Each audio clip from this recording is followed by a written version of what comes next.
Hello बच्चों, कैसे हैं आप। आई होप कि आप एकदम बढ़िया होंगे। और बच्चों, आज मैं आपके लिए फिर लेकर आया हूं एक मज़ेदार टॉपिक, करंट इलेक्ट्रिसिटी का लेक्चर नंबर 3। और बच्चों, आज का टॉपिक है हमारा current density and Ohm's law in vector form. क्या Ohm's law in vector form?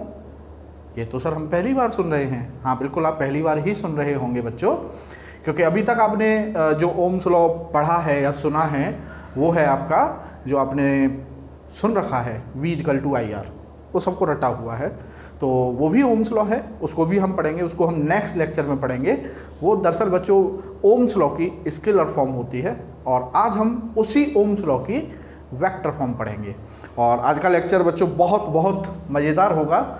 और आज के लेक्चर में हम थ्योरी और कुछ PYQ जो हमारे जेई वगैरह लास्ट ईयर्स आ चुके हैं, बहुत छोटे छोटे, आप देखोगे कि जेई जिसे आप एक हुआ समझते हैं, कुछ नहीं है, फॉर्मूला बेस्ड क्वेश्चन पूछे गए हैं। फॉर्मूला बेस्ड मींस अगर हमें फॉर्मूला याद है तो बस हमको वैल्यूज पुट करनी है और सवाल हो गया।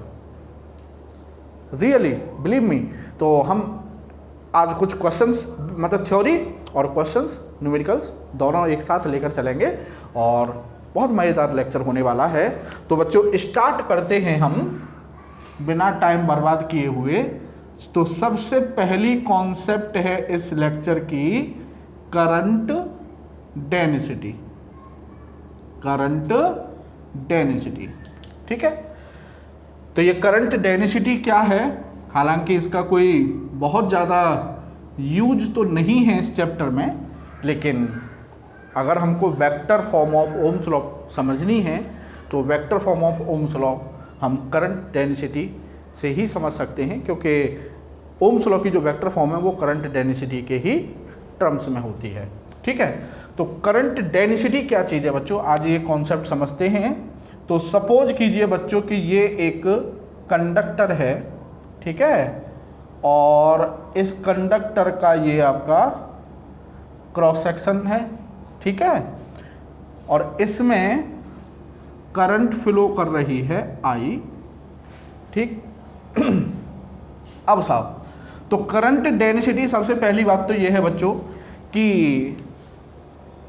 एक बच्चे ने मेरे से पूछा था कि सर ये करंट डेंसिटी की जो कॉन्सेप्ट है ये हम डिफाइन क्यों कर रहे हैं, है ना। अच्छा क्वेश्चन है भाई, हमको ये तो पता होना चाहिए, वजह तो पता नहीं होनी चाहिए ना कि हम ये डिफाइन क्यों कर रहे हैं। तो सबसे पहली बात ये है बच्चों कि एक चीज़ तो होती है इफेक्ट, और एक चीज़ होती है आपका कॉज, ठीक है। ये ध्यान से समझिएगा, बहुत फिलोसॉफिकल बात बता रहा हूँ आपको। एक चीज़ है इफेक्ट और एक चीज़ है आपका कॉज। जैसे एक्सेलरेशन आपका इफेक्ट है, एक्सेलरेशन आपने सुना होगा।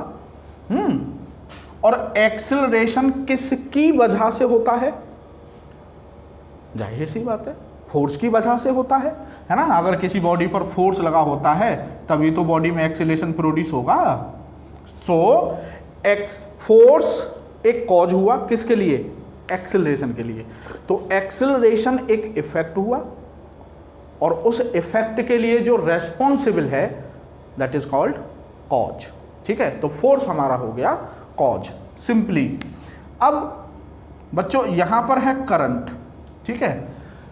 तो बच्चों करंट कब मिलती है? जब हम किसी तार को बैटरी से कनेक्ट करते हैं तभी तो करंट मिलती है ना। और उस वजह से क्या होता है कि ये सपोज करो ये हमारा एक वायर है, कंडक्टर है, और इसको साहब हमने बैटरी से कनेक्ट कर दिया। तो ये 20 वोल्ट की बैटरी है, तो इस वजह से इसमें एक इलेक्ट्रिक फील्ड प्रोड्यूस होता है। यही तो पढ़ रहे थे हम अब तक। ये इलेक्ट्रिक फील्ड जो इस मेटल के अंदर फ्री इलेक्ट्रॉन्स होते हैं उन पर फोर्स लगाता है। उस फोर्स की वजह से ये फ्री इलेक्ट्रॉन इलेक्ट्रिक फील्ड के अपोजिट धीरे धीरे ड्रिफ्ट करने लगते थे। क्लियर? तो कहने का मतलब ये है कि इस करंट के लिए कौन रेस्पॉन्सिबल है? वोल्टेज रेस्पॉन्सिबल है, या आप कह सकते हैं इलेक्ट्रिक फील्ड रेस्पॉन्सिबल है नहीं? दोनों ही रेस्पॉन्सिबल हैं, ठीक है। तो I हो गया हमारा इफेक्ट, सही है, इफेक्ट तो लिखा हुआ ही है ये ऊपर। I हो गया हमारा इफेक्ट, मतलब करंट इफेक्ट हो गई साहब, और करंट किसकी वजह से है बच्चों? इलेक्ट्रिक फील्ड की वजह से। तो इलेक्ट्रिक फील्ड हो गया उसकी वजह, मतलब कॉज। अब बच्चों इलेक्ट्रिक फील्ड एक वेक्टर क्वांटिटी है, इलेक्ट्रिक फील्ड एक वेक्टर क्वांटिटी है और करंट एक स्केलर क्वांटिटी है। अब इलेक्ट्रिक फील्ड और करंट को कैसे रिलेट करें, क्योंकि एक स्केलर है एक वेक्टर है, तो वेक्टर स्केलर के कभी रिलेट हो ही नहीं सकता, नहीं। तो इट मीन्स हमें एक ऐसी क्वांटिटी डिफाइन करनी पड़ेगी आई के कॉरस्पॉन्डिंग जो क्या हो बच्चों? वेक्टर हो। तो वो हमारी क्वांटिटी है यहाँ पर करंट डेंसिटी। तो ये हो गया हमारा इफेक्ट और इलेक्ट्रिक फील्ड हो गया हमारा कॉज, ठीक है। और करंट डेंसिटी भी वेक्टर क्वांटिटी होती है और इलेक्ट्रिक फील्ड भी हमारी वेक्टर होती है। तो वेक्टर से वेक्टर रिलेट हो सकता है आसानी से, ठीक है। तो यूँ समझिए, ऐसे समझिए कि मैंने आपको कई बार ये बात बताई है कि फिजिक्स में दो तरीके से हम चीज़ को, जैसे कोई भी लॉ है, जैसे कूलम्स लॉ है, हम उसको स्केलर फॉर्म में पढ़ते हैं, उसको हम वेक्टर फॉर्म में पढ़ते हैं, है ना।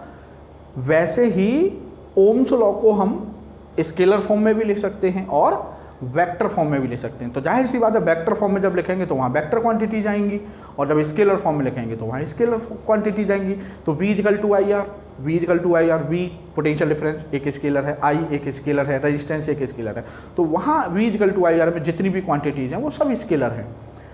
अब जब उसी ओम्स लॉ को हम वेक्टर फॉर्म में लिखेंगे तो वहाँ हमें सारी क्वांटिटी कैसी हैं? वेक्टर होंगी, ठीक है। तो V is equal to I R होता है, V equal to I R होता है, नहीं होता? तो यूँ समझो कि जो करंट डेंसिटी है वो तो हो गई हमारी किसकी जगह पर? करंट की जगह पर, और रेजिस्टेंस की जगह पर अभी आएगा कुछ, ठीक है। और V किसकी जगह? V की जगह पर क्या हो जाएगा बच्चों? E। V की जगह पर क्या हो जाएगा? E। तो V की जगह पर E हो जाएगा और करंट की जगह पर करंट डेंसिटी हो जाएगी। तो ये जो E में और J में रिलेशन बनेगा, यही हमारा क्या हो जाएगा? Ohms law in vector form.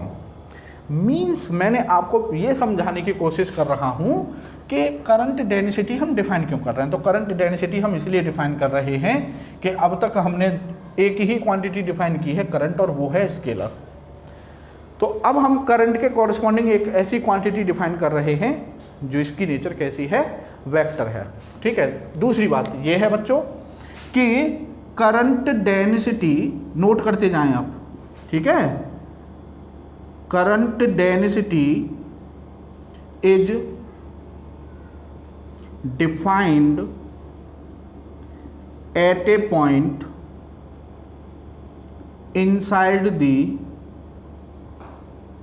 inside the conductor, inside the conductor। Current density एक पॉइंट पर डिफाइन होगी कि इस पॉइंट पर इतनी करंट डेंसिटी है, इस पॉइंट पर इतनी करंट डेंसिटी है, कि इस पॉइंट पर इतनी करंट डेंसिटी है, इस पॉइंट पर इतनी करंट डेंसिटी है। जैसे हम इलेक्ट्रिक फील्ड और पोटेंशियल कहते थे ना, इलेक्ट्रिक फील्ड और पोटेंशियल किसकी प्रॉपर्टी थे?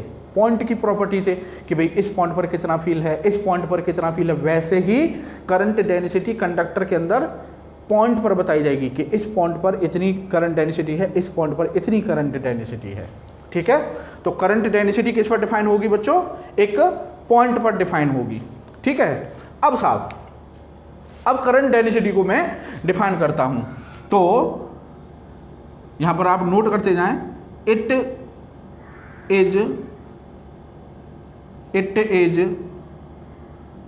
Defined as current, it is defined as current flowing per unit area held perpendicular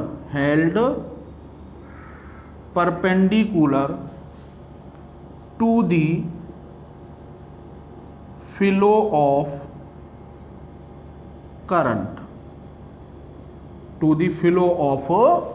current. ठीक है, कहने का मतलब यूनिट एरिया से, मान लो ये टोटल एरिया है, ये जो एरिया है आपका, ये क्रॉस सेक्शन है सपोज ए, और टोटल क्रॉस सेक्शन ए से कितनी करंट पास हो रही है बच्चों, आई, है ना। तो यूनिट एरिया से करंट पास हो रही है आई, तो यूनिट एरिया से करंट पास होगी आई अपॉन ए। यूनिट एरिया से कितनी करंट पास होगी, आई अपॉन ए। और प्रोवाइडेड कि जो एरिया हमने लिया है, जो एरिया हमने लिया है वो करंट के फ्लो के जस्ट परपेंडिकुलर होना चाहिए। ठीक है, मतलब जो एरिया रखा हुआ है, जिस एरिया से हम करंट डेंसिटी कैलकुलेट कर रहे हैं, वो एरिया करंट के परपेंडिकुलर होना चाहिए। ठीक है, या यूं कहिए भाई, इस एरिया को अगर मैं इधर से देखता हूं तो इसका एरिया वेक्टर इधर आएगा ना। एरिया वेक्टर की डायरेक्शन गॉस लॉ से हमने समझ रखी है, तो ये हो गया इसका एरिया वेक्टर। ठीक है, तो या यूं कहिए कि एरिया वेक्टर की जो डायरेक्शन है वो करंट के पैरेलल होनी चाहिए, कुछ भी कह लो। एरिया जो सरफेस है वो करंट के परपेंडिकुलर हो, या जो एरिया वेक्टर है, एरिया की जो डायरेक्शन है वो करंट के पैरेलल हो। ठीक है, तो that is called current density. It is current density is defined as current flowing per unit area held perpendicular to the flow of current. Clear? So J is equal to I upon A, और ये हो जाएगी साहब आपकी n cap area vector की direction. N cap क्या हो गई बच्चों, एरिया वेक्टर की डायरेक्शन। तो ये हो गई आपकी क्या, करंट डेंसिटी हो गई क्या, वेक्टर क्वांटिटी। ठीक है, अब एन कैप डायरेक्शन कैसे भी समझ लो, एन कैप की डायरेक्शन क्या होगी, एन कैप की डायरेक्शन क्या होगी, डायरेक्ट, ये क्या है, direction of area vector, direction of area vector parallel to the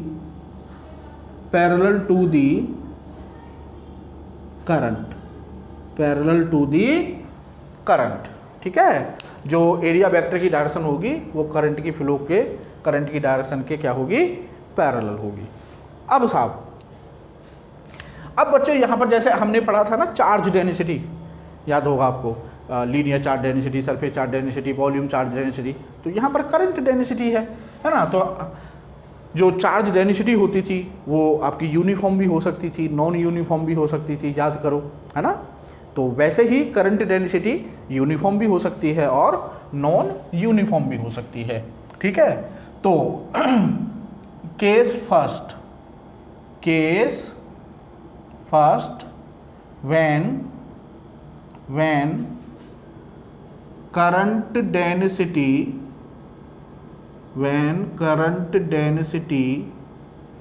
is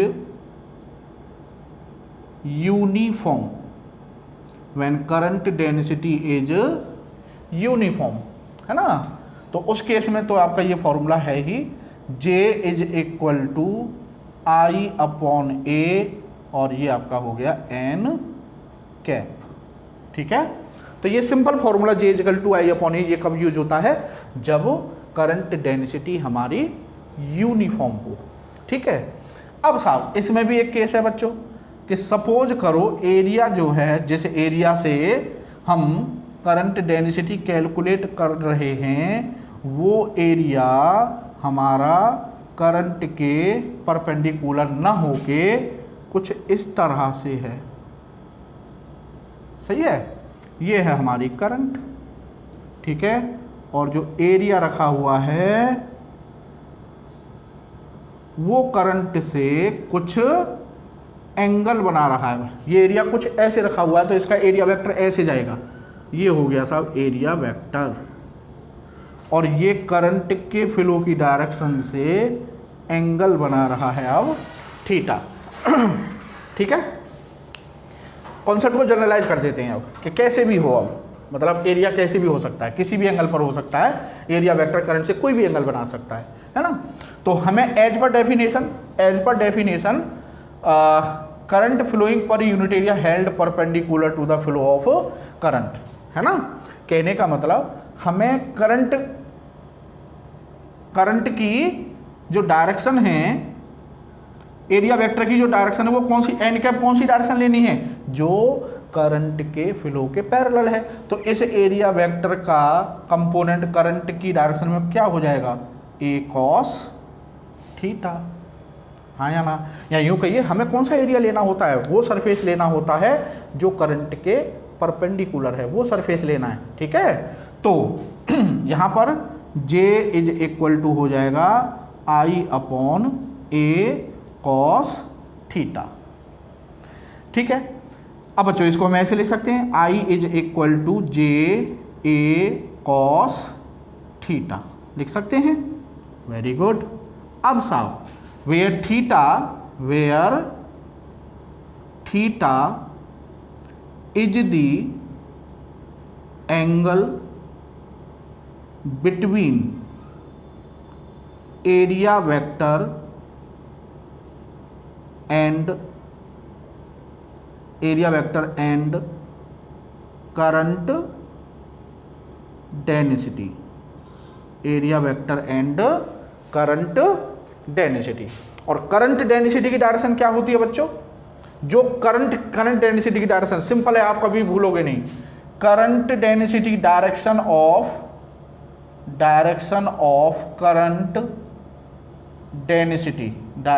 current density क्या होती है, डायरेक्शन ऑफ करंट, जो करंट की डायरेक्शन है वही करंट डेंसिटी की डायरेक्शन है। तो करंट की डायरेक्शन ये है, ठीक है। एरिया वेक्टर आपका ऐसे है तो दोनों में एंगल कितना है, करंट की डायरेक्शन ये है तो जे की डायरेक्शन भी यही होगी, एरिया वेक्टर ये डायरेक्शन, तो जे और ए में ये एंगल हो गया। तो where theta is the angle between area vector and current density, ठीक है। अब साहब ये वेक्टर एरिया वेक्टर और ये थीटा, तो ए बी कॉस थीटा क्या होता है बच्चों, A dot B. It means हम इसको ऐसे भी लिख सकते हैं करंट को कि J current density and dot area, ठीक है। लो जी ये वेक्टर फॉर्म हो गई, clear. I equal to J dot A, और दो वेक्टर का dot product always scalar quantity होती है, तो करंट एक स्केलर क्वांटिटी हो गई, क्लियर। ये तो हो गई बच्चों यूनिफॉर्म केस के लिए। ये फॉर्मूला बहुत इंपॉर्टेंट है, आप इसको याद रखिएगा। ये फॉर्मूला भी बहुत इंपॉर्टेंट है, ये इसे याद रखिएगा, ठीक है। अब साहब ये तो कहानी हुई यूनिफॉर्म के लिए कि अगर करंट डेंसिटी हमारी कैसी हो, यूनिफॉर्म हो। अब आते हैं बच्चों, मैं ये लिख लिया होगा, मैं इसको रफ कर देता हूँ, ठीक है। तो अब अगर करंट डेंसिटी हमारी कैसी हो, नॉन यूनिफॉर्म, ठीक है। तो केस सेकंड हो जाएगा when current density is non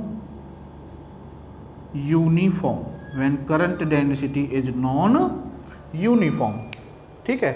तो उस केस में हम क्या करेंगे बच्चों, यहाँ पर एक बहुत छोटा सा एरिया लेंगे, बहुत छोटा सा, और इस एरिया पर हम मानेंगे करंट कितनी है, डी आई, ठीक है। और यहाँ पर जो डेंसिटी है, करंट डेंसिटी वो कितनी है, जे, और ये एरिया कितना है बच्चों, डी ए, ठीक है। सही है ना। बहुत छोटा सा एरिया से उससे बहुत छोटी सी करंट जारी होगी। करंट डेंसिटी हमने यूनिफॉर्म मान ली, छोटे से एरिया पर इतना छोटा एरिया है कि एक पॉइंट से दूसरे पॉइंट पर जा रहे हैं, तो करंट डेंसिटी में कोई चेंज नहीं हो रहा, और छोटा सा एरिया लिया है हमने ये डी ए। तो डी आई देखिए यहाँ से भाई करंट है क्या, आई, तो आई कितनी है यहाँ, डी आई इक्वल टू जे, ठीक है, जे, और डॉट एरिया, तो एरिया भी हमारा बहुत स्मॉल है, तो ये हो गया आपका डी ए, ठीक है। तो d I is equal to J dot D A. तो यहाँ से आई हो जाएगी, टोटल करंट हो जाएगी, इस पूरे सरफेस से टोटल करंट कैसे निकालेंगे, integration J dot D A. ये फॉर्मूला हो गया बच्चों आपका, जब करंट डेंसिटी कैसी हो, नॉन यूनिफॉर्म हो। ठीक है। तो जब इंटीग्रेशन वाला ये फॉर्मूला यूज होगा, अदरवाइज अगर करंट डेंसिटी यूनिफॉर्म है तो फिर आपका simple I is equal to J cos theta या I is equal to J dot A या I is equal to J is equal to I upon A, ये फॉर्मूला आपका यूज होगा। हमें ये पता होना चाहिए कौन सा फॉर्मूला कब यूज होता है।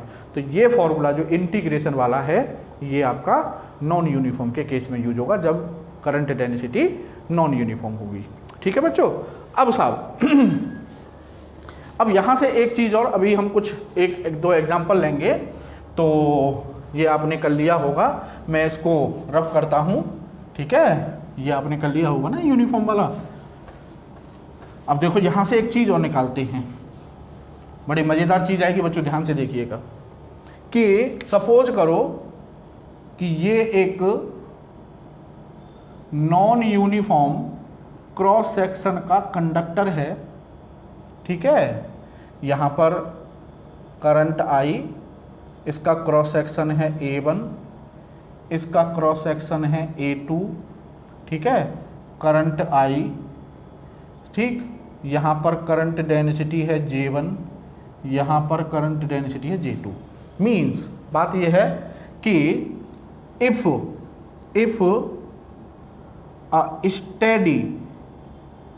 a steady current is flowing, if a steady current is flowing, steady का मतलब uniform constant current, if a steady current is flowing through a conductor of non uniform cross section.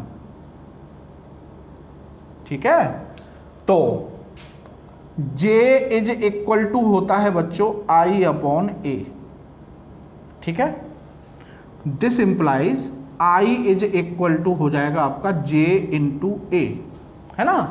अब यहां पर current निकालो बच्चों, इस वाले फेज, मान लो ये है आपका A, इसको मान लेते हैं x और इसको मान लेते हैं y। तो एट x करंट कितनी हो जाएगी बच्चों, I is equal to J1 into A1 cross section area. ठीक है, एंड एट y I हो जाएगी आपकी J2 और इंटू A2, क्योंकि करंट कांस्टेंट है, जितनी करंट यहाँ है उतनी करंट वहाँ है ना, तो दोनों को बराबर रख देंगे। तो ये हो जाएगा आपका J1 A1 equal to J2 A2। लो जी, इसको बच्चों हम बोलते हैं इक्वेशन ऑफ कंटिन्यूटी इक्वेशन या equation of continuity. Clear, J1 A1 equal to J2 A2। Clear, इसका मतलब क्या है, इसका मतलब है कि J का और A का प्रोडक्ट ऑलवेज कांस्टेंट रहेगा। J करंट डेंसिटी और एरिया क्रॉस सेक्शन एरिया का जो प्रोडक्ट है वो ऑलवेज कांस्टेंट रहेगा। इट मीन्स जहाँ क्रॉस सेक्शन एरिया ज़्यादा होगा वहाँ करंट डेंसिटी कम होगी, जहाँ क्रॉस सेक्शन एरिया कम होगा वहाँ करंट डेंसिटी ज़्यादा होगी। तो यहाँ पर एरिया कम है तो करंट डेंसिटी ज़्यादा, यहाँ एरिया ज़्यादा हो गया है, इट मीन्स यहाँ पर करंट डेंसिटी डिक्रीज हो गई होगी। क्लियर। अब साहब ये कर लिया होगा, तो अब मैं इसको रफ कर देता हूँ। अब बच्चों हम करंट डेंसिटी का एक दो एग्जाम्पल लेते हैं इस कॉन्सेप्ट को समझने के लिए। ठीक है, तो बच्चों क्वेश्चन है ये आपका, और बड़ा ही सिंपल क्वेश्चन है ना, और बहुत लेटेस्ट क्वेश्चन है, जेईई मेन 2022 में आ चुका है। और क्वेश्चन है the current density in a cylindrical wire of radius 4 mm is 4 × 10⁶ ampere per metre square. बच्चों अगर आपको करंट डेंसिटी इस तरह से एक फिक्स नंबर दी हुई है ना, 4 × 10⁶ एम्पियर पर मीटर स्क्वायर या 3 × समथिंग या 1 × समथिंग, जो भी एक नंबर दिया हुआ है, तो समझ जाइए कि वो यूनिफॉर्म करंट डेंसिटी है। ठीक है, कैसी है वो, यूनिफॉर्म करंट डेंसिटी है। कोई भी नंबर, भाई नंबर तो एक कांस्टेंट होता है ना, कांस्टेंट का मतलब यूनिफॉर्म। ठीक, the current through the outer portion of the wire between radial distances r/2 and r is, यहाँ पर फिल इन द ब्लैंक्स था, पाई एम्पियर, मतलब पाई से पहले क्या आएगा ये बताना था बस इसमें। ठीक है, तो क्वेश्चन क्या है, बड़ा सिंपल है, देखिए समझिए इसे कि ये एक सिलिंड्रिकल वायर है ना, ये हो गया साहब इसका क्रॉस सेक्शन, ये हो गया इसका सेंटर। अब वो कह रहा है कहाँ से, कौन से क्रॉस सेक्शन से बतानी है current, the current through the outer portion of the wire between किस किस के बीच में, r/2 रेडियस और r के बीच में, रेडियस r के बीच में। तो यहाँ से रेडियस ये r हो गई बच्चों, ये तो हो गई आपकी टोटल r, और सेंटर से r/2 मान लो यहाँ पर है हाफ, ठीक है, हाँ या ना। तो कहने का मतलब यहाँ से, और ये r/2 नीचे, ये तो इतना एक सर्किल लो r/2 रेडियस का, ठीक है, ये ले लिया, और ये यहाँ से यहाँ तक r हो गई। तो इन दोनों के बीच में ये जो रीजन आ रहा है, ये वाला r/2 और r के बीच में यही रीजन तो आएगा।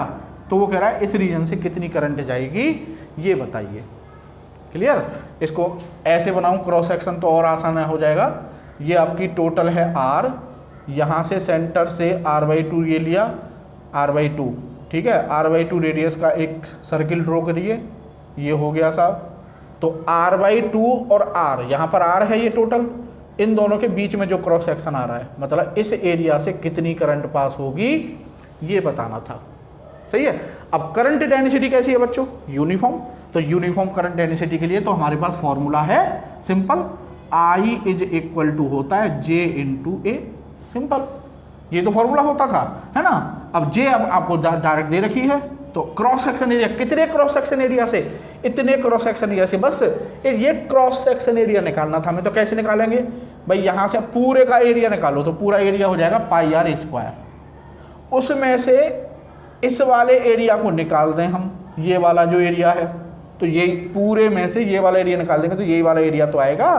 तो यहाँ से लेके यहाँ तक की रेडियस r/2 है, तो ये हो जाएगा बच्चों πr²/4, πr² करेंगे तो r/2 का स्क्वायर करेंगे तो r²/4, तो j ये हो जाएगा आपका 3π² और अपॉन में आपका 4, ठीक है। j की वैल्यू आपको गिवन है बच्चों 4 × 10⁶ इंटू 3πr² और अपॉन में 4, 4 से 4 कैंसिल हो गया साहब, ठीक है। अब साहब क्लियर, रेडियस आपको गिवन है 4 mm, तो ये हो जाएगा आपका 10⁶ इंटू 3π और इंटू रेडियस 4 mm, तो 16 इंटू 10⁻⁻6, 10⁻⁻6 कैंसिल हो गया, और ये हो जाएगा आपका 48π एम्पियर, ठीक है। तो पाई तो दे रखा है, तो पाई से पहले क्या आ रहा है बच्चों 48, तो यहाँ ये जो फिल इन दी ब्लैंक्स था यहाँ पर 48 आएगा, सवाल हो गया, ठीक है। ये जेई का सवाल है, आप विश्वास नहीं करेंगे, ये जेई मेन 2022 का सवाल है। आप देख रहे हैं जिसका हवा बना दिया है आपके दिमाग, हवा नहीं है वो। और अब तो इतना आसान हो गया यार कि फॉर्मूला बेस्ड क्वेश्चन आते हैं। अगर आपको अपना एकेडमिक लेवल एकदम कहते हैं ना मजबूत है, आपने एक एक चीज़ पढ़ रखी है, बारीकी से एक एक चीज़ को समझ रखा है, एक एक फॉर्मूले को समझ रखा है, तो डायरेक्ट फॉर्मूला बेस्ड मतलब बियॉन्ड 11th-12th नहीं जाएगा आपका। अगर आप अच्छे से एकेडमिक लेवल पर ही पढ़ाई करेंगे तो आपको अलग से कहीं एक्स्ट्रा हेल्प लेने की ज़रूरत नहीं है, ठीक है। तो ये बच्चों क्वेश्चन था, ये था यूनिफॉर्म का बच्चों, मतलब जब करंट डेंसिटी हमारी यूनिफॉर्म है। अब एक सवाल ऐसा लेते हैं जिसमें करंट डेंसिटी हमारी नॉन यूनिफॉर्म होगी। तो बच्चों अब जो क्वेश्चन है ये है हमारा, in a long wire of square cross section, कैसा क्रॉस सेक्शन है, स्क्वायर क्रॉस सेक्शन, ठीक है, of side length L, current density varies with distance x from one edge of cross section as j is equal to a e to the power bx, where a and b are positive constants, find the current flowing in a wire, ठीक है। तो अब आपको देखो उसने पहले ही बोल दिया करंट डेंसिटी वेरीज, या नहीं भी बोलता है तो आप इतना समझिए कि अगर j x पर y पर r पर इस तरह से अगर डिपेंड कर रही है तो समझ जाओ वो नॉन यूनिफॉर्म करंट डेंसिटी है, ठीक है। तो ये सब वाला सवाल तो आपने कर लिया होगा, मैं इसको रफ कर देता हूँ, क्लियर। तो ये साहब हमने मिटा दिया। अब साहब अरे बहुत सिंपल होती है यार फिजिक्स। अब देखो नॉन यूनिफॉर्म के लिए बच्चों, नॉन यूनिफॉर्म के लिए हमने करंट का भी फॉर्मूला निकाला था, is equal to integration J dot D A, ठीक है, I is equal to J dot D A. इसको हम ऐसे भी लिख सकते हैं J D A cos theta. अब ना, अब एज पर क्वेश्चन जो वायर है उसका क्रॉस सेक्शन है हमारा स्क्वायर। कैसा? स्क्वायर। बच्चों ड्राइंग मेरी थोड़ी वीक है, थोड़ा सा कंप्रोमाइज़ कर लेना, ठीक है। हाँ फिर भी ठीक है, ये समझ जाओ, ये क्रॉस सेक्शन है, ये साइड एल है, ये साइड एल है, ठीक है। तो ये करंट फ्लो कर रही है सब ऐसे आई, ठीक, ये ऐसे एरिया वेक्टर है तो ये इसका एरिया वेक्टर हो गया, और यही करंट डेंसिटी हो गई। भाई करंट की डायरेक्शन में तो करंट डेंसिटी होती है, ये एरिया, ये करंट डेंसिटी, तो थीटा हो गया 0, है ना। थीटा 0 हो गया तो कॉस 0 की वैल्यू 1। तो ये हो गया आपका इंटीग्रेशन जे डी ए। अब बच्चों मैथमेटिक्स बोलता है, मैथमेटिक्स कह रहा है कि प्यारे पहले एक डी ए मतलब एक छोटा सा एलिमेंट लीजिए, छोटा सा एरिया लीजिए। तो मैं अब इसमें छोटा सा एक एरिया ले रहा हूँ ये, ठीक है, ये छोटा सा एरिया ले लिया मैंने, जिसकी ये थिकनेस है dx और ये यहाँ से कितनी दूर है x, ठीक है। तो भाई ये हो गया l और ये dx, तो कितना एरिया हो गया ये, ठीक है। तो dA हो गया आपका l dx, length into width. भाई ये साइड l है ना, तो ये l और ये dx, तो l इंटू dx। j की जो वैल्यू दे रखी है उसको पुट कर दो, हो गया सवाल, ठीक है।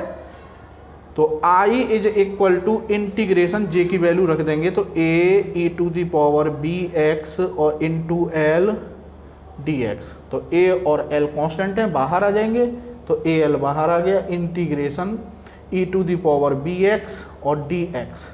अब हमें लिमिट पुट करनी है, तो लिमिट किसकी पुट करेंगे, x की। तो x यहाँ पर 0 होगा, कम से कम क्या होगा यहाँ, मतलब ये जो हमने एलिमेंट लिया है भाई कम से कम हम उसको हम यहाँ ले सकते हैं, तो x 0 हो गया। ज़्यादा से ज़्यादा कहाँ ले सकते हैं, यहाँ ले सकते हैं।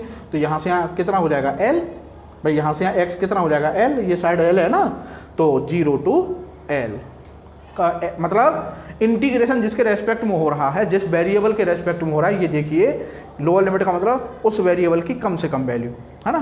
तो x कम से कम यहाँ होगा, यहीं से तो नाप रहे हैं हम, तो 0 यहाँ होगा, यहाँ पर मैक्सिमम होगा। तो अब e की पावर x का हमें इंटीग्रेशन पता है, e की पावर x का इंटीग्रेशन e की पावर x ही होता है।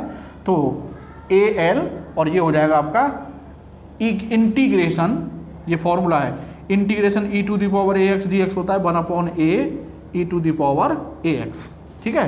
तो ये हो जाएगा आपका 1/b, ठीक है, और e to the power bx और लिमिट्स 0 टू l। तो ये हो गया आपका al/b। अब यहाँ लिमिट रखेंगे तो x की जगह l रख देंगे, तो e to the power bl, फिर यहाँ 0 रखेंगे तो e की पावर 0, e की पावर 0 का मतलब -1, तो माइनस e की पावर 0। तो ये हो जाएगा al/b और e to the power bl और -1। लो जी, ये आ गई आपकी करंट। कब? जब करंट डेंसिटी हमें नॉन यूनिफॉर्म दे रखी हो बच्चों, ठीक है। तो नॉन यूनिफॉर्म सिंपल है, नॉन यूनिफॉर्म भी सिंपल है। अगर इतना समझ लीजिए कि अगर कहीं किसी क्वेश्चन में जे आपको x y z r इस पर डिपेंड दे रखी है, तो आप इस तरह से करंट कैलकुलेट करेंगे। बस आपको वहाँ थोड़ा सा केयरफुली लिमिट्स का ध्यान देना है और एक एरिया एलिमेंट लेना है, ठीक है, बस सवाल ख़त्म, ठीक है। अब बच्चों आगे बढ़ाते हैं कॉन्सेप्ट को। तो बच्चों आगे बढ़ते हैं, relation between current density and drift velocity, ठीक है। करंट डेंसिटी और ड्रिफ्ट वेलोसिटी के बीच रिलेशन। तो we know that J is equal to I/A, ठीक है। We know that J is equal to I/A। अरे अभी तो पढ़ा है current density, current per unit area, ठीक है। और सिंस अच्छा मैथमेटिक्स बड़े कमाल की चीज़ होती है। मैथमेटिक्स कहता है कि जो तुम जानते हो वो रखते चले जाओ, नहीं होता। मैथमेटिक्स कहता है कि जो तुम जानते हो रखते चले जाओ, और वही आंसर है जहाँ पर तो कहते हैं ना हमारी सारी इंद्रियां काम करना बंद कर देती हैं कि अब क्या रखें, किसकी जगह क्या रखें, अब कुछ नहीं कर सकते, समझ जाओ वो आंसर है। अब मेरा कहने का मतलब ये है कि अभी मैं जानता हूँ, क्या जानता हूँ, मैं ये जानता हूँ कि I इज इक्वल टू होता है NEABD लास्ट लेक्चर में ये रिलेशन हमने ड्राइव किया था ना, I is equal to N E A B D, ठीक है। तो मैथमेटिक्स कह रहा है कि चुपचाप इसको यहाँ पर रख दो, तो इसको जब यहाँ पर रखेंगे तो n E A B d और अपॉन में ए, तो लो जी एरिया से एरिया ख़त्म, ठीक है। तो J इज इक्वल टू आ गया एन ई बी डी, लो जी यही है आपका करंट डेंसिटी और ड्रिफ्ट वेलोसिटी में रिलेशन, ठीक है। और ये कह रहा है कि J is directly proportional to v D, ठीक है, J is directly proportional to v d. बच्चों ये जो चीज़ें होती हैं ना, कौन सी, फॉर्मूला निकाला और फॉर्मूले के बाद फिर ये देखना कि ये क्वांटिटी इस क्वांटिटी पर कैसे डिपेंड कर रही है, क्योंकि जब पेपर में आएगा ना वो आपसे क्या कहेगा कि एक वायर है उसमें ड्रिफ्ट वेलोसिटी इतनी है, अगर ड्रिफ्ट वेलोसिटी को हम 2 टाइम्स कर दें तो बताओ करंट डेंसिटी क्या हो जाएगी। अब बच्चा सोचेगा यार करंट डेंसिटी तो आई अपॉन ए होती है और ड्रिफ्ट वेलोसिटी का क्या मतलब पड़ा है।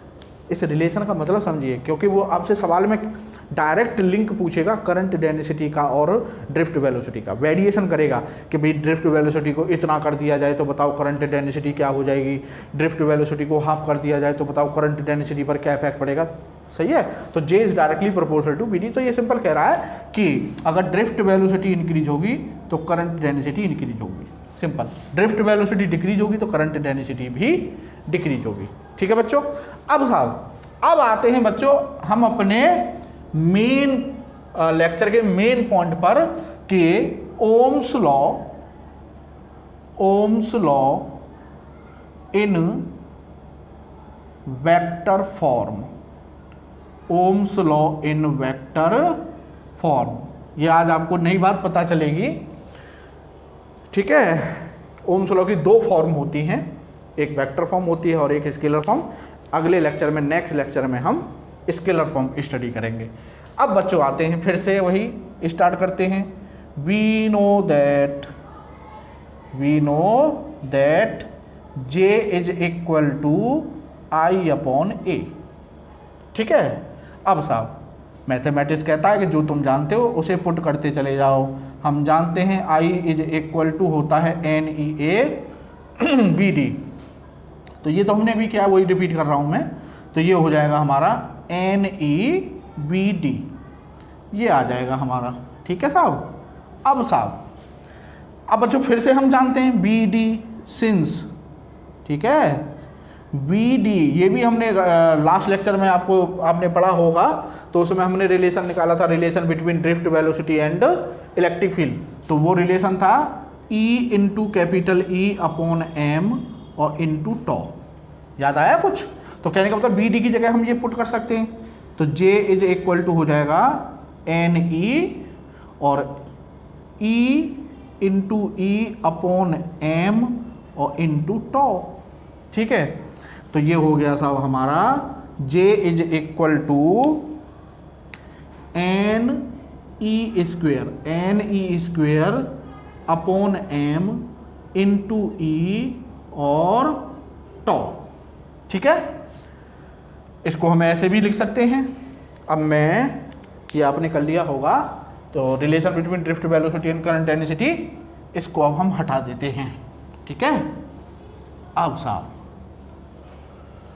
यहाँ पर आते हैं साहब, तो ये हो जाएगा बच्चों J is equal to N E square tau और अपॉन में एम और ये हो जाएगा इंटू ई, ये हो गया साहब, ठीक है। अब बच्चों जरा ध्यान से देखिएगा, अब हमें मैथमेटिक्स को बुलवाना है। इस वाले को जो मैंने ये सर्किल किया है, इस वाले पैरामीटर को देखिए, इस वाले टर्म को देखिए। इसमें n क्या है, इसमें n है आपका नंबर ऑफ फ्री इलेक्ट्रॉन्स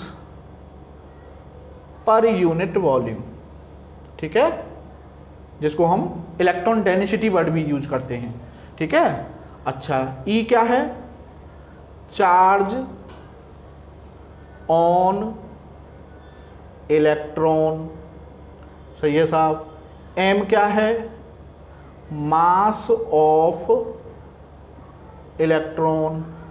टॉ क्या है बच्चों, रिलैक्सेशन टाइम, याद करो लास्ट लेक्चर में आपने पढ़ा है the time interval between two successive collision, ठीक है ना ये, ठीक है।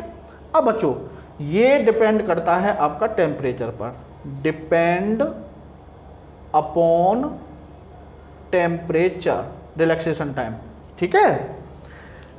अगर बच्चों एक जो कंडक्टर है हमारा, कोई वायर है, मतलब ये मैं न तो इसका टेम्परेचर चेंज कर रहा अगर मैं इसका टेम्परेचर चेंज नहीं कर रहा तो जाहिर सी बात है टॉ कांस्टेंट रहेगा। तो देखो टॉ कांस्टेंट हो गया, मास ऑफ इलेक्ट्रॉन कांस्टेंट ही रहेगा, मास ऑफ इलेक्ट्रॉन कांस्टेंट हो गया, इलेक्ट्रॉन का चार्ज कांस्टेंट है, कांस्टेंट रहेगा, number of free electron for a material, for a given material, जो भी है copper, aluminium, iron, platinum, silver, जो भी है उसके लिए जो आपने मटेरियल ले लिया उसका एन फिक्स हो गया, वो चेंज नहीं होगा, ठीक है। एन डिपेंड करता है मटेरियल पर, अगर हम एन को मटेरियल को चेंज कर देंगे तो एन की वैल्यू चेंज हो जाएगी, मतलब अलग अलग मटेरियल्स में number of free electron per unit volume different होते हैं। तो कहने का मतलब ये है कि एट एक गिवन टेम्परेचर अगर हम टेम्परेचर चेंज ना करें तो ये पूरा टर्म क्या है, एक कांस्टेंट है, पूरा टर्म क्या है, ये एक कांस्टेंट है।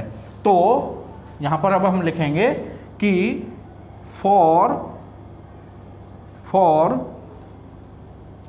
A given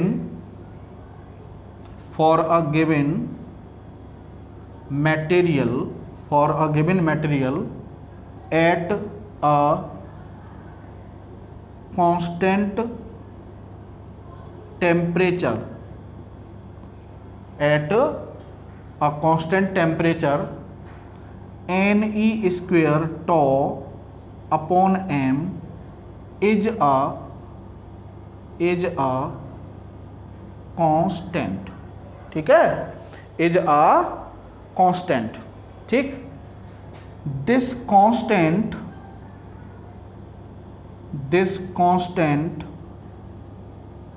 is denoted by sigma, क्या बोलते हैं इसे हम, सिग्मा, ठीक है। अब साहब इसका मतलब इसकी जगह मैं सिग्मा लिख सकता हूं, तो बच्चों मैं यहां लिख रहा हूं, ये हो जाएगा आपका J is equal to sigma into E, J is equal to sigma into E. अब बच्चों आप देखिएगा, इलेक्ट्रिक फील्ड एक वेक्टर क्वांटिटी है, करंट डेंसिटी एक वेक्टर क्वांटिटी है, तो ये करंट डेंसिटी में और इलेक्ट्रिक फील्ड में क्या आ गया बच्चों, एक ज़बरदस्त फॉर्मूला आ गया। और ये जो ज़बरदस्त formula J is equal to sigma E, जो ज़बरदस्त फॉर्मूला आया है बच्चों, इसी को हम बोलते हैं ohms law in vector form. तो ये आपके सामने जो ये लिखा हुआ है इसको ही हम क्या बोलते हैं, ohms law in vector form. तो यहाँ पर मैं लिखे दे रहा हूँ, this is known as vector form of Ohm's law, और भी दूसरा नाम है इसका microscopic form of Ohm's law, microscopic form of Ohm's law, ठीक है। तो आपसे कोई पूछे कि भाई बताओ ohms law in vector form क्या होता है, तो आप कहोगे यार वेक्टर फॉर्म हमने तो B equal to I R पढ़ा है, तो आप उसको बता दीजिए कि J equal to sigma E होता है, ठीक है। और ये क्या कह रहा है अभी इसको ये भी पढ़ेंगे, है ना। तो दूसरी बात, ohms law in vector form को हम microscopic form of Ohm's law भी बोलते हैं, माइक्रोस्कोपिक, ठीक है, microscopic form of Ohm's law, एक ही बात है।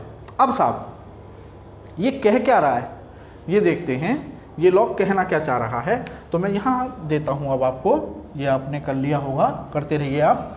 तो J is directly proportional to E, J is directly proportional to E, सही है। तो क्या कह रहा है ये साहब, ये क्या कह रहा है ये समझिए आप, कि अकॉर्डिंग टू ओम्स लॉ इन according to Ohm's law in vector form current density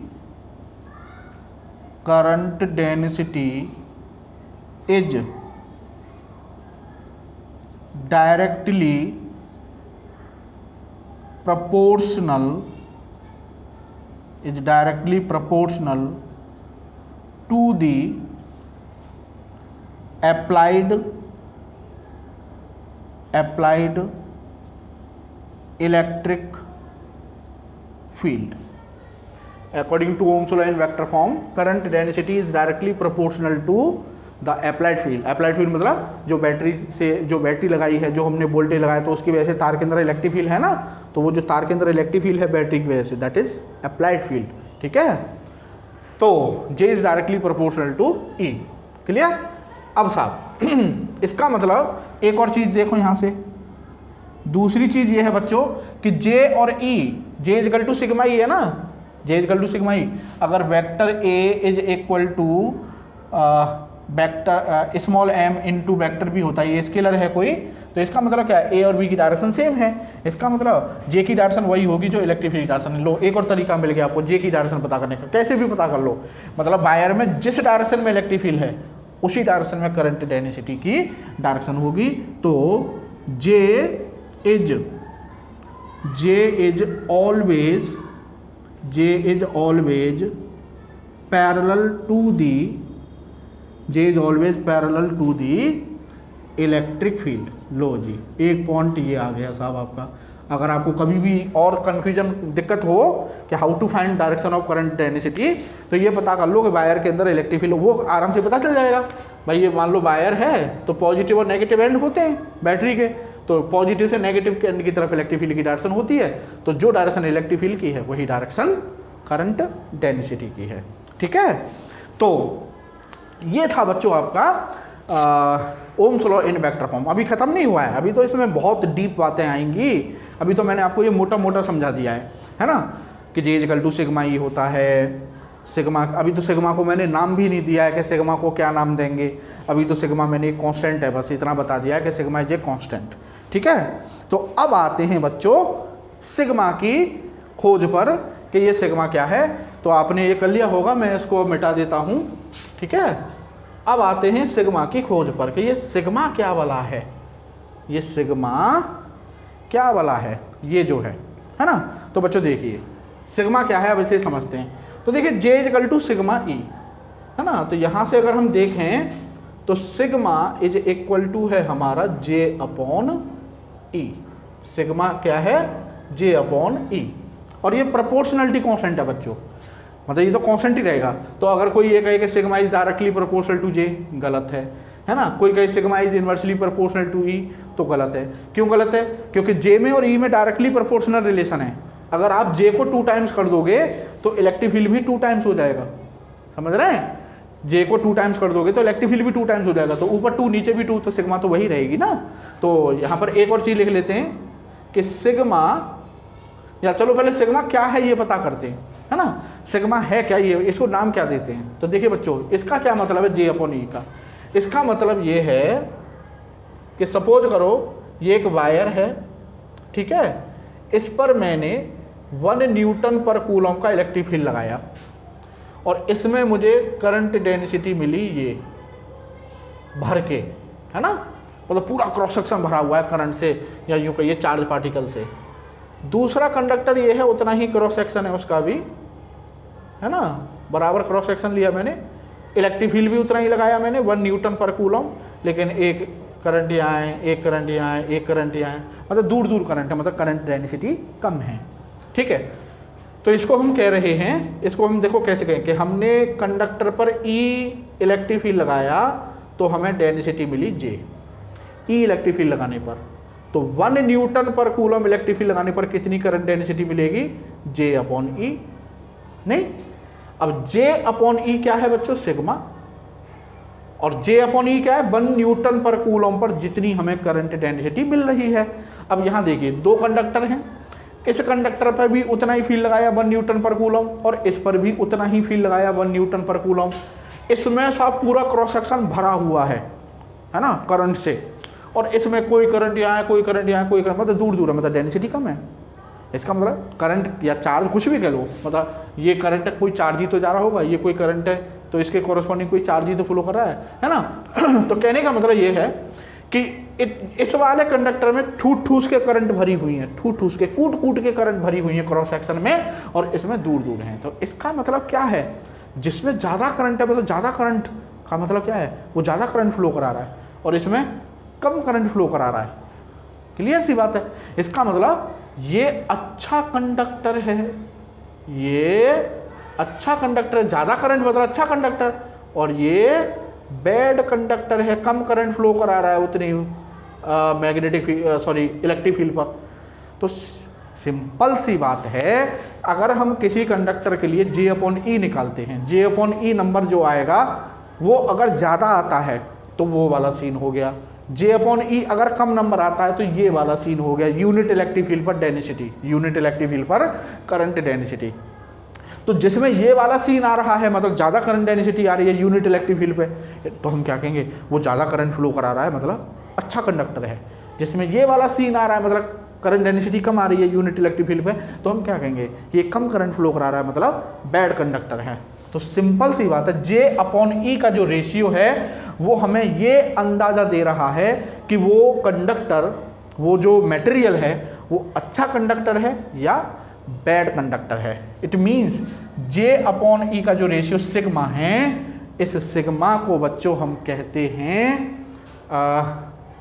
ये आपने कर लिया होगा ना, ये तो कर लिया होगा, अब इसको मैं रफ कर देता हूँ, मिटा देता हूँ, ठीक।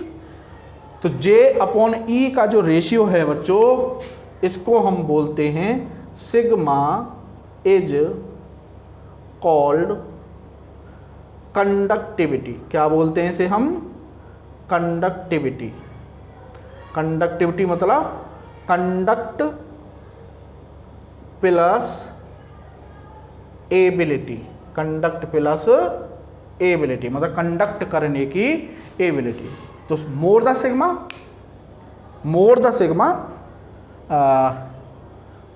अच्छा कंडक्टर है वो, है ना।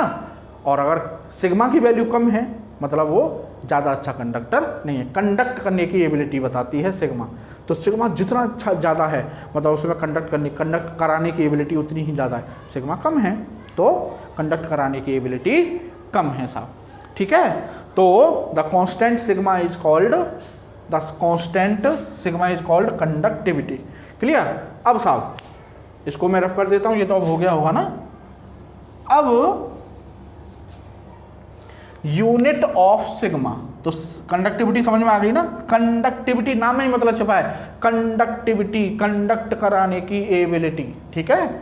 यूनिट तो सिग्मा की यूनिट हो जाएगी जे, I/A होता है मतलब एम्पियर पर मीटर स्क्वायर।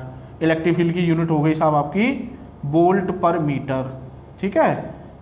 तो ampere per metre square, metre ऊपर गया वोल्ट नीचे आ गया, तो ये आ जाएगा एम्पियर पर वोल्ट, ठीक है। और 1 मीटर से 1 मीटर कैंसिल, तो 1/मीटर। और 1 एम्पियर पर वोल्ट को बच्चों बोला जाता है 1 साइमन्स, ठीक है। SIEMENS 1 Simon. Ampere per volt को हम क्या बोलते हैं, साइमन्स। तो इसकी जगह हम साइमन्स रख सकते हैं। तो सिग्मा की यूनिट आएगी बच्चों SIEMENS, साइमन्स पर मीटर, साइमन्स पर मीटर। ये हो गई साहब हमारी कंडक्टिविटी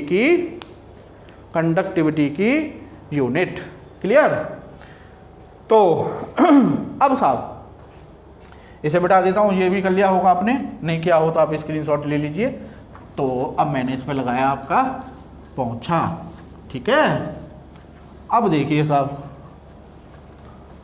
कंडक्टिविटी समझ में आ रही है, इसका मतलब आपके, ठीक है।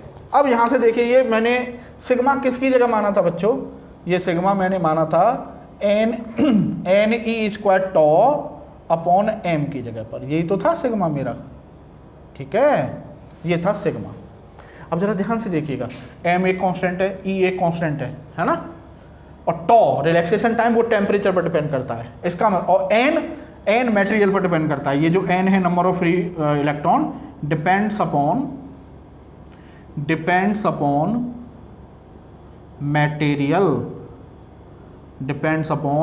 मटेरियल। इट मीन्स अगर मैं मटेरियल चेंज कर दूंगा तो एन की वैल्यू चेंज होगी, एन की वैल्यू चेंज होगी तो सिग्मा चेंज होगी। तो इसका मतलब sigma is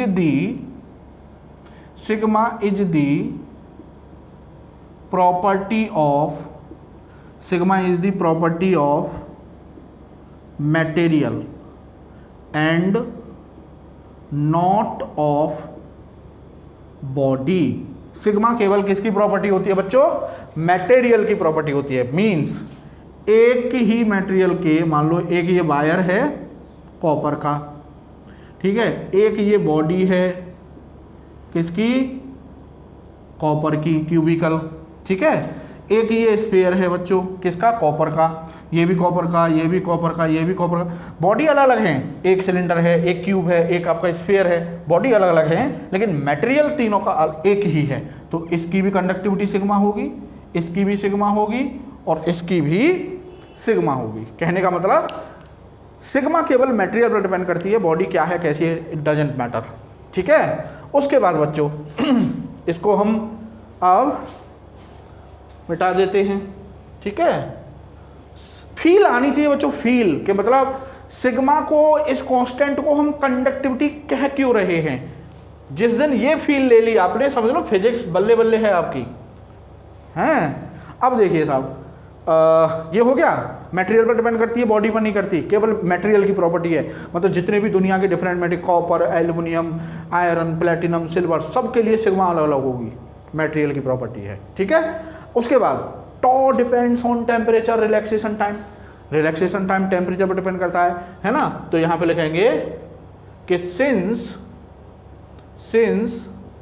tau depends upon temperature, ठीक है।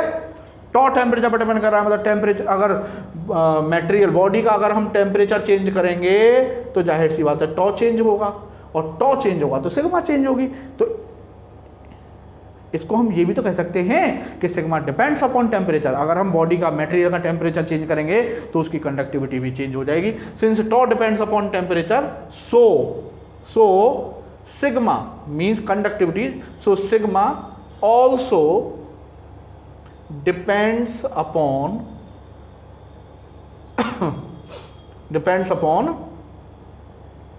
टेम्परेचर। क्लियर? तो सिग्मा डिपेंड करेगी टेम्परेचर पर भी, ठीक है। अच्छा एक और चीज देख लो, sigma is directly proportional to tau, देखिए वहां से, है ना। और tau is inversely proportional to होता था रूट टी। इसका मतलब sigma is inversely proportional to root T. तो टेम्परेचर बढ़ेगा तो कंडक्टिविटी मटेरियल की क्या हो जाएगी बच्चों? कम हो जाएगी। देख लीजिए, ठीक है। ये रिलेशन मैं आपको लास्ट लेक्चर में बता चुका हूँ टॉ का और टेम्परेचर का, ठीक है। तो कहने का मतलब अगर मैं कॉपर वायर है मान लो एक फॉर एग्जांपल, और उसका टेम्परेचर बढ़ा देता हूँ तो उसकी कंडक्टिविटी क्या होती चली जाएगी? डिक्रीज होती चली जाएगी, ठीक है साहब। तो ये कंडक्टिविटी का मसला मैं समझता हूँ आपके समझ में आ गया होगा। कंडक्टिविटी दो चीज़ों पर डिपेंड करती है, ये समझ लो, मटेरियल पर और टेम्परेचर पर, ठीक है। इन शॉर्ट अब साहब अब आते हैं बात आपकी, दोबारा से ओम्स लॉ पर लौट के आ रहे हैं आप, है ना। तो देखिए साहब बच्चों, ये है हमारा Ohm's law, J is equal to sigma into E, ठीक है। J is equal to sigma into E. अब अगर मैं इस ओम्स लॉ के अकॉर्डिंग J वर्सेज मतलब करंट डेंसिटी और ये आपका इलेक्ट्रिक फील्ड, इन दोनों के बीच ग्राफ ड्रॉ करूं तो J मैंने लिया है y पर और E x पर, ये कांस्टेंट है तो m, y equal to m x, y equal to m x का मतलब straight line passing through origin, straight line passing through origin. और इस ग्राफ का अगर मैं स्लोप देखूं, है ना, तो slope equal to m equal to tan theta equal to क्या होता है? J अपॉन ई, ठीक है, भाई tan theta equal to perpendicular upon base, तो perpendicular J upon E, base E हो जाएगा, और जे अपॉन ई किसके इक्वल है बच्चों, सिग्मा के, मतलब कंडक्टिविटी। तो कॉन्सेप्ट ये बनी कि अगर हमें करंट डेंसिटी और इलेक्ट्रिक फील्ड के बीच ग्राफ दे रखा है तो उस ग्राफ का स्लोप हमें क्या देगा बच्चों, कंडक्टिविटी। ठीक है। अब दूसरी बात यहाँ से, ये तो ग्राफ हो गया, चलो अब बच्चों यहाँ से दो चीज़ आती हैं, ओहमिक मटेरियल, ओहमिक मटेरियल, ठीक है, और इसको रफ कर देते हैं, और दूसरा आता है बच्चों आपका non ohmic materials, non ohmic materials, ठीक है, या सर्किट्स, है ना, या सर्किट्स, ठीक है, या डिवाइसेस, डिवाइस कुछ भी वर्ड हो सकता है, non ohmic circuit, ohmic circuit, ohmic devices, non ohmic devices, ohmic material, non ohmic materials. ठीक है, मतलब ओमिक और नॉन ओमिक का मतलब क्या है? ओमिक का मतलब है जैसे IITN, मतलब IIT में है वो, है ना, या जो होते हैं ना, जैसे कहते हैं हम कोई पार्टी का नाम कि ये उस कांग्रेसी हैं, कि ये बीजेपी के हैं, तो कहने का मतलब ये है कि ओमिक मटेरियल मतलब ऐसे मटेरियल जो ओम्स साहब के फॉलोअर हैं, जो ओम्स लॉ के फॉलोअर हैं, मतलब वो ओम्स लॉ को फॉलो करते हैं। ओम्स लॉ को फॉलो करने का मतलब क्या है कि अगर उन मटेरियल्स के लिए जे और ई के बीच ग्राफ ड्रॉ किया जाए तो वो कैसा आएगा, straight line.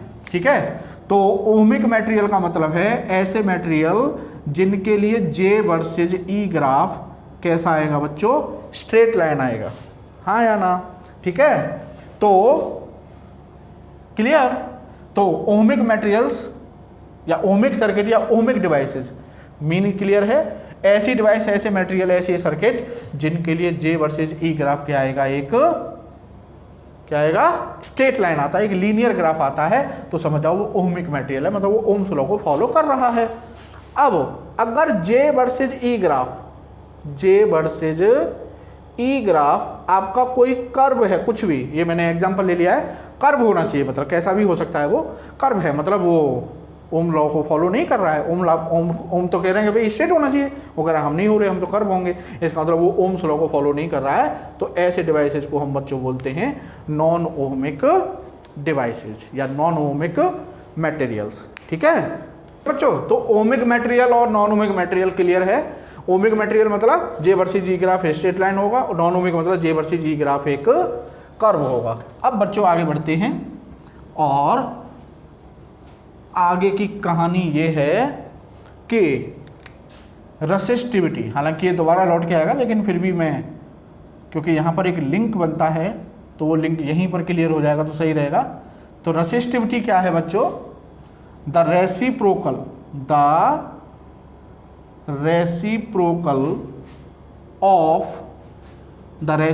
Of conductivity, the reciprocal of conductivity sigma is called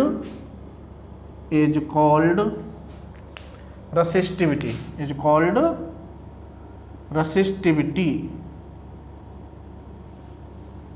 ठीक है, so rho is equal to 1 upon sigma, rho is equal to 1 upon sigma। ठीक है, अब बच्चों यहां से अभी हमने जो फॉर्मूला निकाला था J is equal to sigma into E, है ना, ये था। तो J is equal to sigma की जगह हम क्या लिख सकते हैं, 1 अपॉन रो इंटू ई। तो यहाँ से बच्चों हो जाएगा आपका E is equal to rho into J. लो जी, एक फॉर्मूला ये हो गया। ठीक है, और अब यहाँ पर बच्चों ध्यान से सुनना, अगर यही ग्राफ तुम्हें E और ऐसे जे, ध्यान रखना ये जे ई है या ई जे है क्योंकि चेंज हो जाएगा क्या, अगर यही ग्राफ आपका ई और जे के बीच हो जाए तो अब जो स्लोप है आपको, वो slope is equal to M equal to tan theta equal to E upon J, और ई अपॉन जे किसके इक्वल होगा बच्चों, यहाँ पर रेसिस्टिविटी के। क्लियर, ये बी केयरफुल, ध्यान रखिएगा कि आपको जे वर्सेज ई ग्राफ दिया हुआ है या ई वर्सेज जे ग्राफ दिया हुआ है। ठीक है, अभी जो मैंने ये जे वर्सेज ई ग्राफ है, अब इसी में उसने एक्सेस चेंज कर दी, यहाँ ई ले लिया, यहाँ जे ले लिया, तो वो चीज़ क्या बन जाएगी आपकी रेसिस्टिविटी। समझ गए लिंक? मैंने क्यों बताई है अभी ये रेसिस्टिविटी, इसलिए बताई थी। तो एक रिलेशन साहब ये बहुत इंपॉर्टेंट हो गया आपका, E equal to rho J. Clear? अच्छा एक और सुनिए अब कि सिग्मा इज इक्वल टू था एन ई स्क्वायर टॉ अपॉन एम, तो यहाँ से रो इज इक्वल टू हम लिख सकते हैं 1 अपॉन सिग्मा, तो ये हो जाएगा M upon N E square tau, N ई स्क्वायर टॉ। ये हो गया रेसिस्टिविटी के लिए फॉर्मूला। ठीक है साहब, ये हो गया आपका रेसिस्टिविटी के लिए फॉर्मूला। ठीक है बच्चों? अब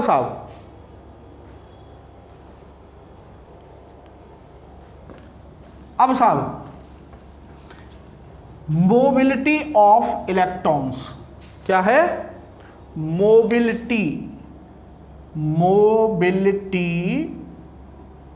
ऑफ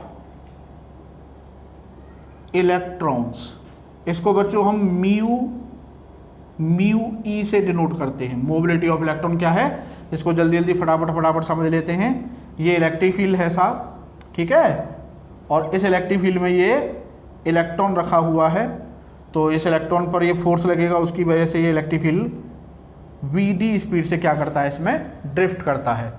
तो हम क्या कहते हैं कि ई इलेक्ट्रिक फील्ड में रखा हमने इलेक्ट्रॉन को, तो वो वी स्पीड से ड्रिफ्ट करने लगा। अगर उसी इलेक्ट्रॉन को 1 न्यूटन पर कूलम इलेक्ट्रिक फील्ड में रखेंगे तब कितनी ड्रिफ्ट वेलोसिटी होगी, वी अपॉन ई। ठीक है, तो drift velocity of electron, drift velocity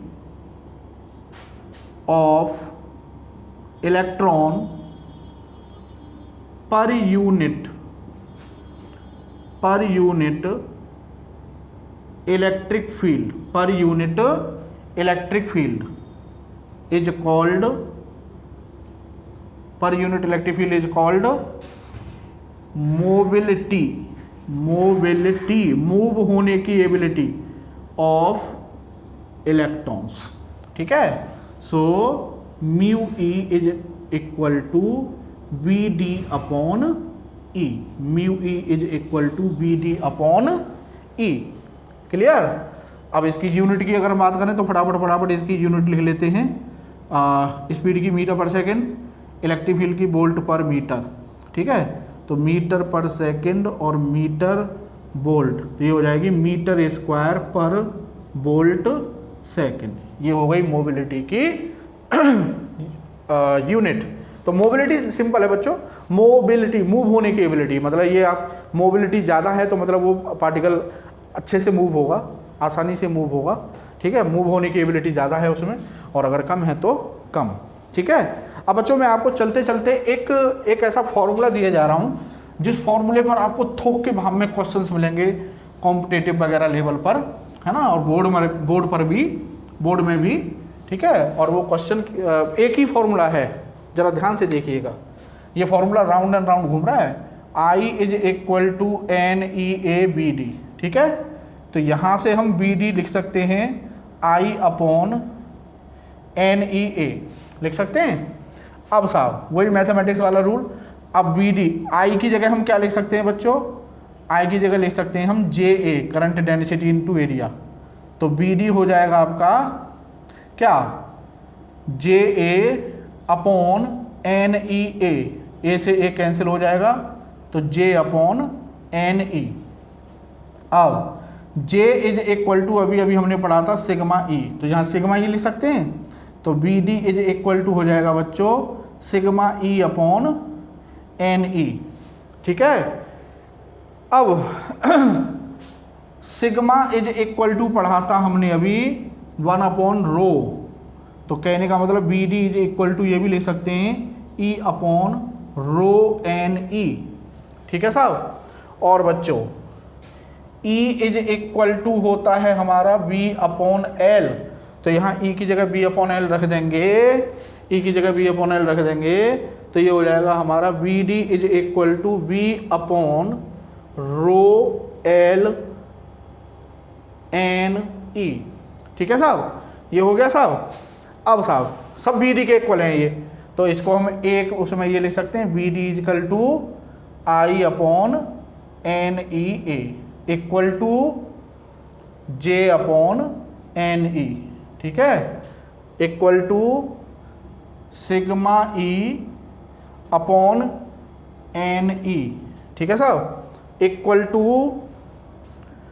E upon rho n e, equal to, इसको हटा दो, equal to v upon rho l n e, ठीक है। ये हो गया साहब, ये हो गया नहीं हो गया, ठीक है। तो बच्चों अभी वीडियो थोड़ा लंबी हो जाएगी, लेक्चर लंबा हो गया है, अदरवाइज मैं आपके लिए सोच के आया था करीब 3-4 क्वेश्चन हैं इसी मतलब डायरेक्ट जो इस फॉर्मूले से होंगे जेई में आ चुके हैं। तो कोई बात नहीं, मैं उन क्वेश्चन को आपको टेलीग्राम पर डाल दूंगा, बिल्कुल एज इट एज इज। ये फॉर्मूला सोचिए, एक फॉर्मूले से कितने फॉर्मूले बनेंगे। तो कभी वो जे को कांस्टेंट कर देगा, कभी इलेक्ट्रिक फील्ड को चेंज करेगा, कभी वोल्टेज को चेंज करेगा, कभी करंट को, कभी एरिया को, सारा सवाल का मैटर इसी में से मिल जाएगा हमें, ठीक है ना। तो आप इसको करिएगा और इससे रिलेटेड जो क्वेश्चन है मैं आपको टेलीग्राम पर डाल दूंगा, आप उनको देखिएगा जरूर, सॉल्व क्वेश्चंस डालूंगा जिससे आपकी समझ में भी आ जाए, ठीक है। तो मिलते हैं आपसे नेक्स्ट लेक्चर में नए टॉपिक के साथ, तब तक के लिए जय हिंद, थैंक यू।